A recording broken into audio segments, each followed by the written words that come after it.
Yeah, morning traders. So the mantra we're running with today is that the US CPI number was definitely welcomed, but this is not the time to be doing victory laps or high-fiving for any mean of time. We saw that reiterated from Charles Evans and Neil Kashkari from the Fed Reserve.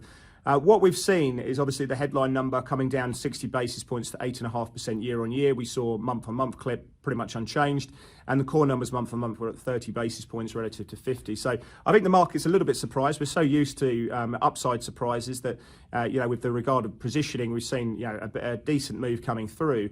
What we've seen is that September meeting priced now at 61 basis points, so about 7 basis points of hikes coming out for that September FOMC meet pricing. We're coming closer towards 50 basis points, but we're still, quite undecided, and there's quite a lot of data effectively until that point. What are we looking for?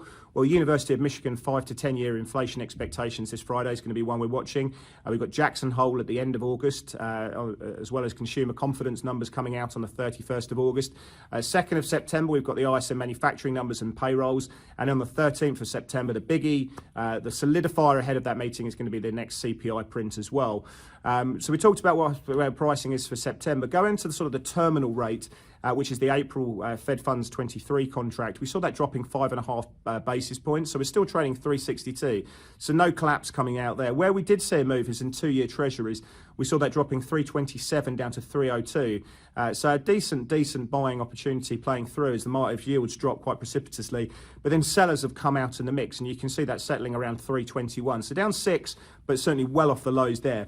What we've not seen a retracement seen is equity markets. Have a look at the moves in the S&P futures here. At the highs, cash market closing up 2.1%, 93% of stocks in the S&P trading higher, NASDAQ up nearly 3%, broad-based gains playing through there. Again, that should flow through to Asia. We're seeing meme stocks doing okay, crypto's working beautifully. Have a look at that breakout we're seeing in Ethereum at the moment there. You can see in FX markets, the dollar's been shunned, certainly against the South African Rand, the Noki, the Kiwi, the Aussie. They've all worked really well. Aussies trade up to 71.09. Gold prices are trading fairly flat on the day. What we should see is Asia firing up. We're calling up about 1%. It's going to be a big day ahead. Trade it with Pepperstone.